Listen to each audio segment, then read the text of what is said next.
Welcome to Conversations in a Vintage Shop, a podcast from behind my counter between customers. Join me while I sit behind my retail counter and just have a conversation with you, or with myself. While I look out the window, observe what I see, things that are happening in the store today, throughout the week, and just fun little stories that I have from my time as a business owner. This is something that you find interesting, then keep listening, and I appreciate you.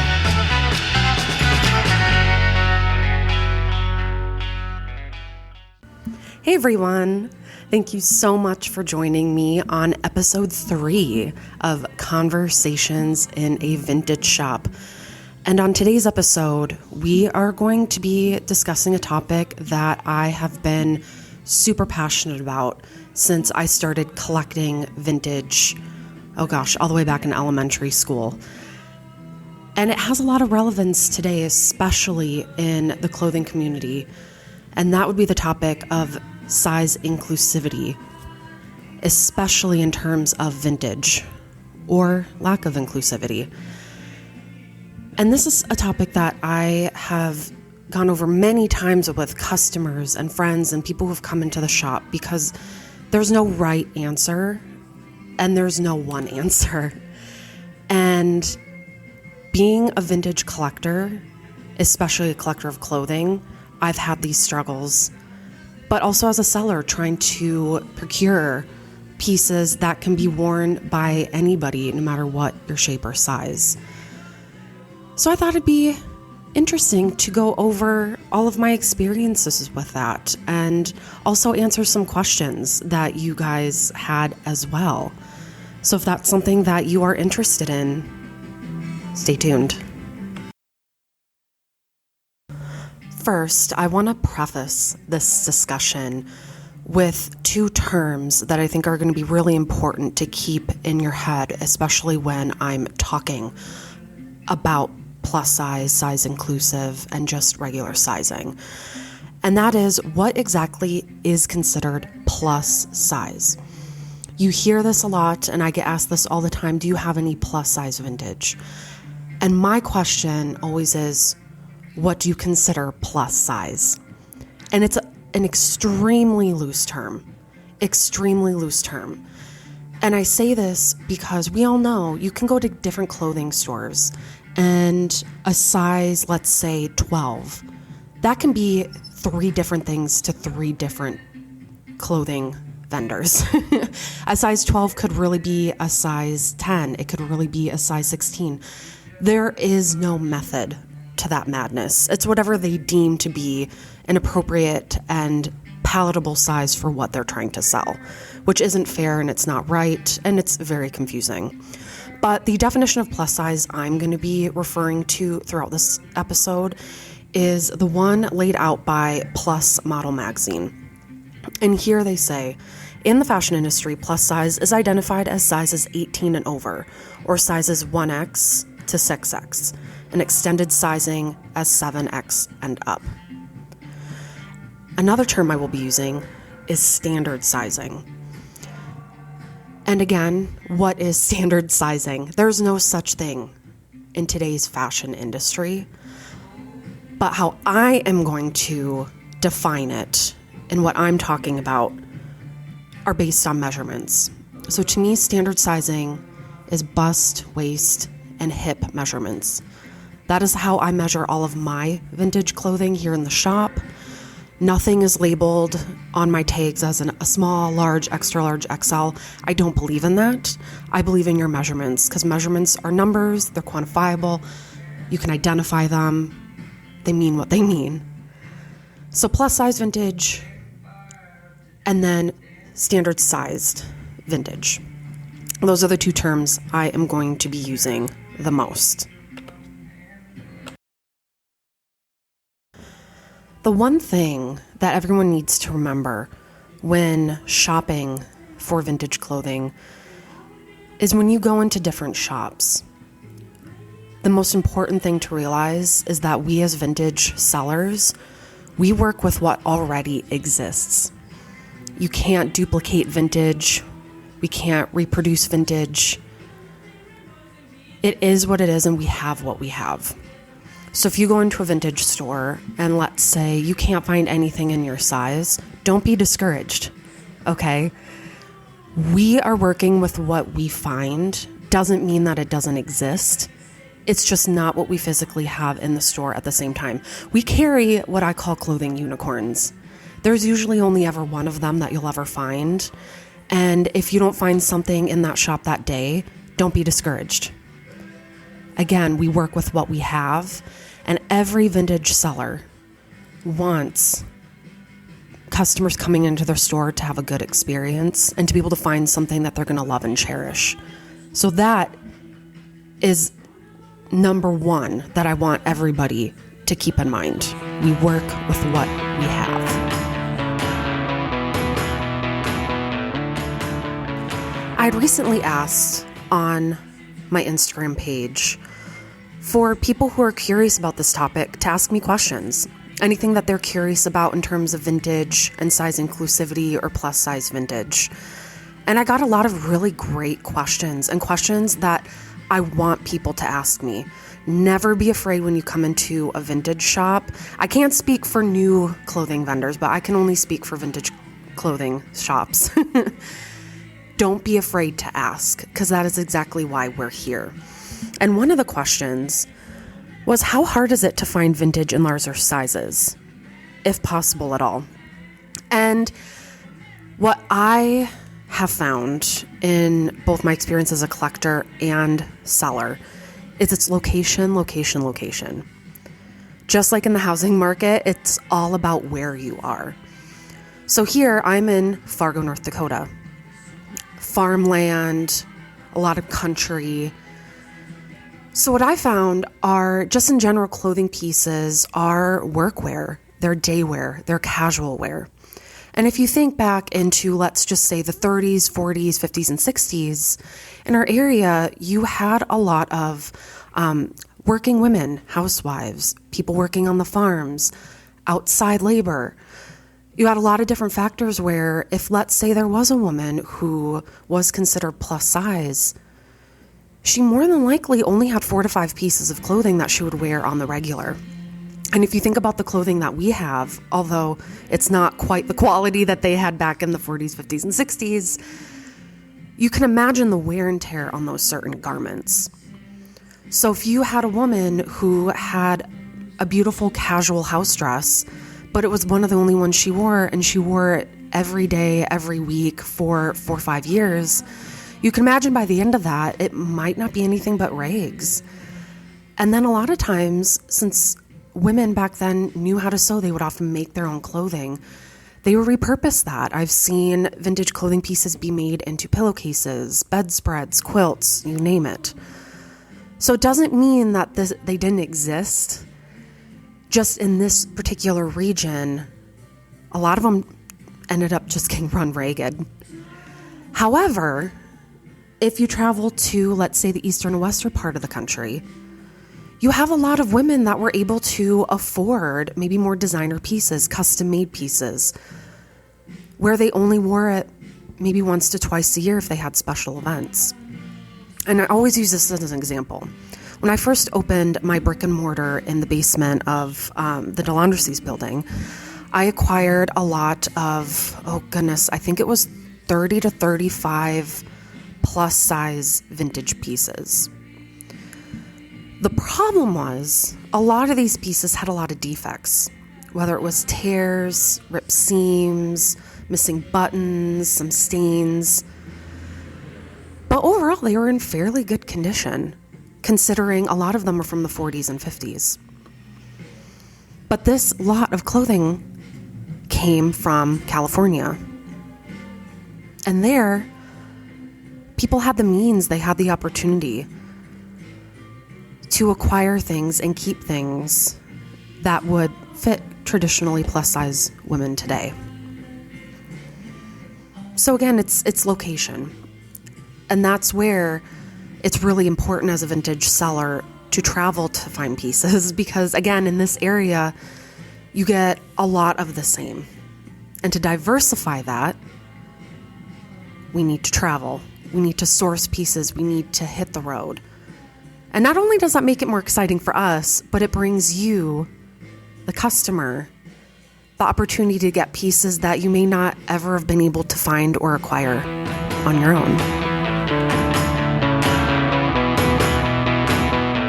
This also leads into the next question that I got on Instagram. Were plus-size women and their clothes really all that rare decades ago? Why does it seem like beautiful pieces in larger sizes are such a rare find? And I get it. It's hard. Many times you'll go into a vintage shop and it's hard not to get discouraged because you see pieces that maybe are for 24, 25, 26-inch waists.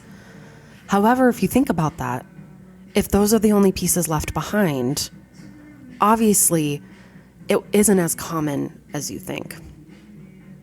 And with plus-size vintage, another really key element that I was able to research more as a collector was the use of undergarments and foundation garments in everyday wear with women from the 40s, 50s, and 60s. And this came because I do have an extensive collection of vintage undergarments and foundation wear. I love the structure. I love the construction. It's nothing like shapewear that we have today. These pieces were meant to be an add-on for your clothing.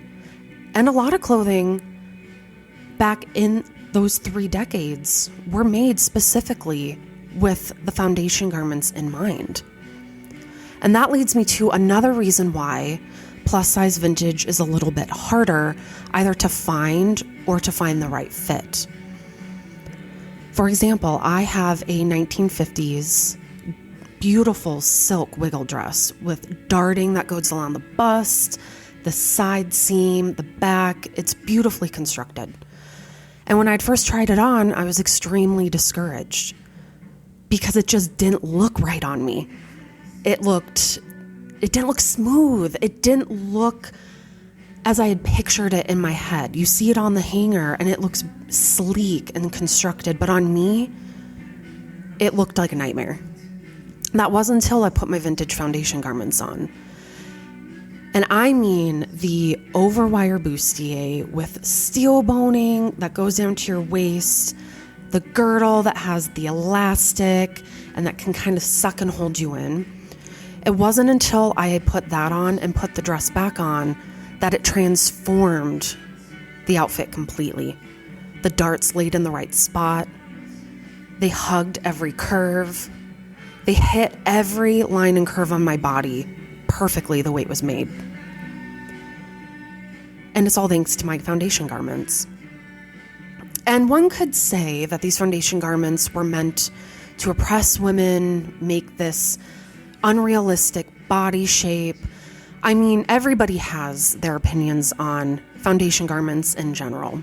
But how I see it is I see it as another added layer of construction to these garments to amplify the craftsmanship and the beauty of them. So again, there are pieces that I have in the shop that if you have some kind of shapewear under it, it's not meant to make you thinner or to squeeze you into an outfit. They were meant to make the outfit better fitting and more constructed. And again, I had mentioned darting. Darting is something that we don't see a lot in modern construction of garments today. And those were to enhance the curves and your natural body structure. So when you're shopping for vintage clothing and things just aren't quite fitting right, or you think these outfits are too small, or how were these women ever these sizes? They weren't. They had their foundation garments, and this was just commonplace. And sometimes women would wear, for example, a bustier, steel bone bustier with their girdle and plus a waist cincher on top of it. And it could create a desired shape. And now we wear bustiers, waist cinchers, girdles, whatnot, because we want to mold our shape and be more artistic with our appearance. Back then, that was exactly what your clothing was made for, to fit over these pieces. So that's another added element that I like to remind everybody, that these clothes, especially in the 40s, 50s, and 60s, needed that extra layer to lay properly and to look as optimal as they could. Now, there is an exception to this, and mainly I'm talking about mid to late 70s into the 80s, where shapes started to get looser. They started to get less form-fitting, a little bit more free-flowing. We all know those 80s silhouettes of the big wide shoulders and like kind of square body or triangular body and cut. So if you're trying to find more size-inclusive vintage, a lot of people end up going more towards the 70s, 80s, and some would consider the early 90s, mainly because the fit was a little bit looser. But I understand that is not always what people are looking for. The 80s is a very specific taste. You either love it or you don't. And the majority of women really just love the classic silhouettes of the 50s and 60s. So what I've decided to do at my shop, because again, I work with what I have and I can't always get the most size inclusive pieces that I would like, I have been finding vintage inspired or vintage reproduction brands that do have a full size inclusive line and that are ethically made. Now that does come with a bigger price tag, I'm not going to lie. Clothing that is being reproduced to vintage looks, style, fabric, cut, you name it, they're not cheap. And that's another thing I feel like some people take for granted with vintage clothing is the fabrics, the make of it. It was superior. That's why it's lasted for as long as it has, with some pieces lasting 60, 70, 80 years. So if you are someone who just cannot find vintage in your size, and so vintage reproductions are more of the route that you may want or need to go, I know that the money aspect can also be very discouraging. I get it. And I have no remedy for that. I'll be honest with you, I get it. I can't afford to buy the clothes that will fit me properly or right. And I don't expect everybody to either. But we're continuing to try to make that better. And again, this veers off more of the vintage path, but going to making more inclusive sizing, more predominant, so you don't end up having to pay the money for it. And I personally think if any vendor tells you that you're buying clothing in size 14, 15, 16, 17 is more expensive because they use more fabric, that's bull. That's just what they're telling you to justify charging more. But here, with the size inclusive lines that we carry, no matter what the size, the price stays the same. That's the least we can do to try to combat kind of how the modern fashion industry has treated men, women, all genders the way they have. I veered a little bit off topic, I get it. I get really passionate about these things. But again, never be afraid to call out someone or a business or a clothing maker for things like these. Because vintage is slowly disappearing. You're not going to be seeing clothing from 2012, 2018, from Forever 21 or Walmart or anything like that. You're not going to see those last. They weren't made to last. In the 80s and 90s and up consumer culture, things were made to destruct because they want you to keep buying. Whereas in the 40s, 50s, 60s, and early 70s, things were made to last. Durability was what mattered and counted. All right, so I'm going to hop off that soapbox, and we're going to go on to the next question.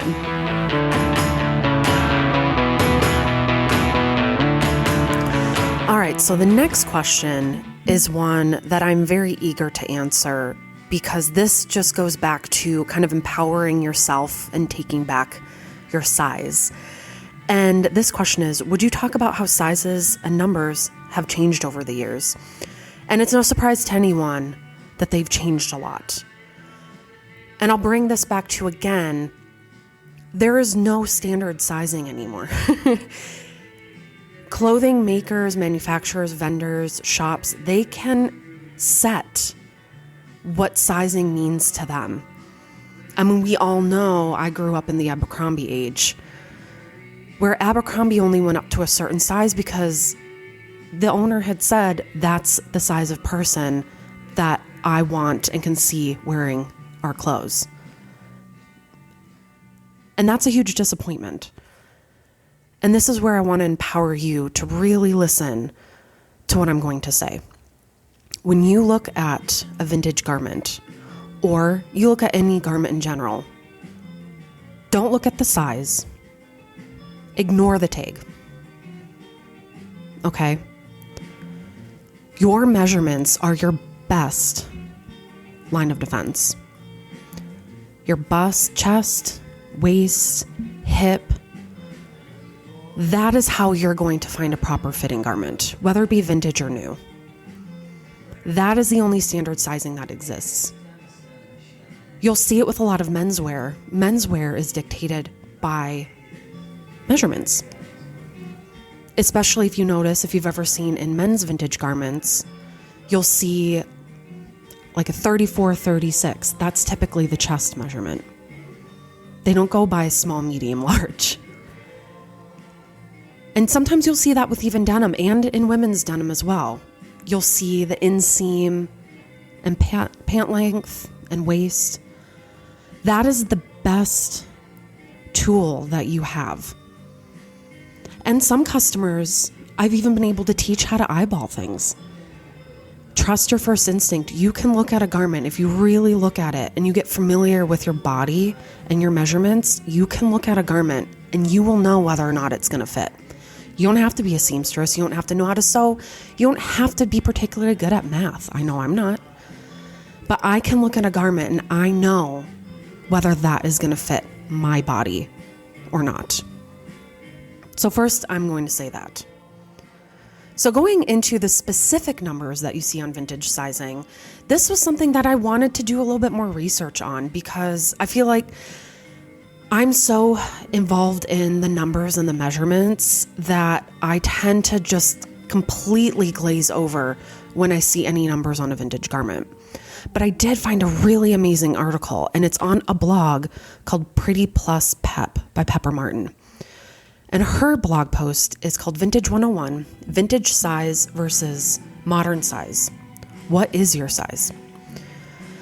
And how she had said is typically, if you think of clothing in the 60s and 70s, they can run about 4 to 6 sizes smaller than clothing sizes today. And that's keeping in mind if you're looking at a standard sized garment, which again is rare in itself. So think about that. If I come and find a vintage dress that says a size 16, in reality, it's probably conservatively about a size 10 in today's modern sizing. That's a huge difference. A huge difference. So why put yourself through that? Don't look at the tag. She even says it in her article, ignore the number and focus on the measurements, because that is what is accurate. It's a number. It's physical. It's tangible. It's there. That goes to, again, don't be discouraged. It's what you see right in front of you. Look at the garment. Look at its shape. Know your measurements. Any good vintage shop is going to have a tape measure behind their counter. I have happily helped many a customer get their basic measurements and help them learn it so that next time they come in, they're more empowered because they know what they have and they know what they're looking at. So if you go into a vintage shop and you're curious, do not hesitate to ask. As I said, and I stand by this, don't at me.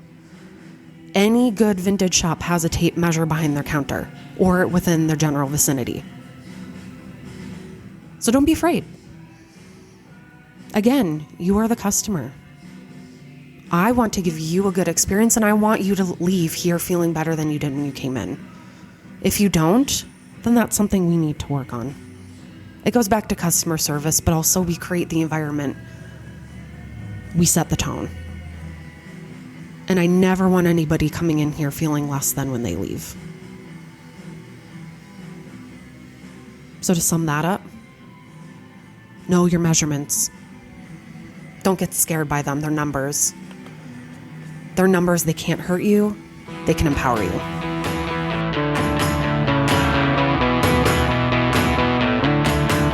One of the last questions that I wanted to answer veers away a little bit from the topic of size inclusivity in vintage, but I thought it was a really important question to answer regardless. And this was, what is the importance of wearing vintage versus wearing new clothing for the environment? And that is something that has really become part of the forefront in the fashion industry and something that people are becoming a lot more aware of. And I will say this, I'm not against buying new clothing. Hardly. There are some amazing companies that are producing new clothing with ethically sourced fabric. They pay their workers more than livable wage. And they're just amazing. So first off, support brands that support the environment and support their workers. But vintage, it is another form of recycling. And I see vintage as pieces of clothing that are historical garments that whether you wear them or not, they don't belong in a landfill. Preserve them, wear them, cherish them, but just keep them. There's something so, dare I say, cheesy, but magical about a vintage garment. Knowing who owned it before, imagining who owned it before, you're adding your own story onto that, and you just keep passing it on and passing it on. It's almost like a book, but one that you kind of have to learn the story yourself or write it on your own. But if I do tie that back into size inclusivity, that is, again, another really big factor in new clothing. Whereas new clothing brands, good ones, are more size inclusive, and they don't just end at a typical size large.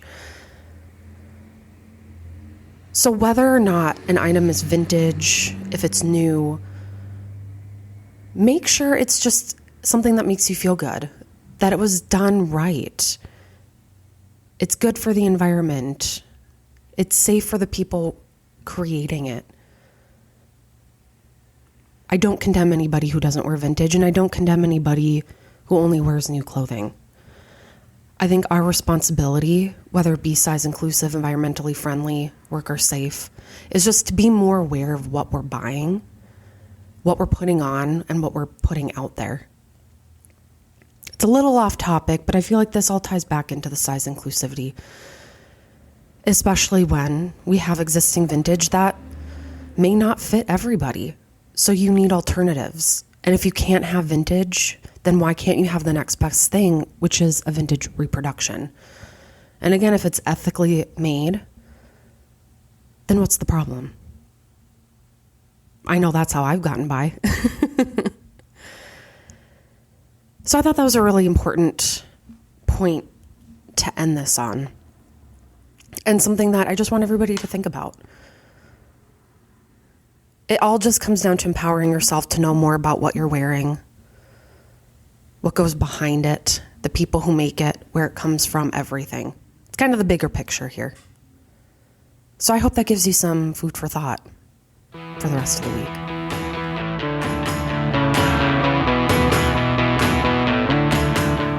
Thank you so much again for all of you who are listening to this humble little podcast. Where you're allowing me just to ramble and talk, and it's almost like a stream of consciousness. But thank you so much. And again, if there's anything you all want me to talk about any topic, let me know. These are conversations that I have with many people coming into the shop, and it's really fun to be able to share it with all of you. Because some people, whether they live here or not, can't always make it in here and have a good conversation. So I'm really, really excited to keep sharing this with you every week, and you can join in on the conversations that we're having every day in the shop. And again, no topic is off limits. In this shop, everything is safe. Every conversation is safe. And whatever you want to know, I'm here to talk about. That's what makes this such a great community. But again, thank you so much. I appreciate you. And I will see you again next week.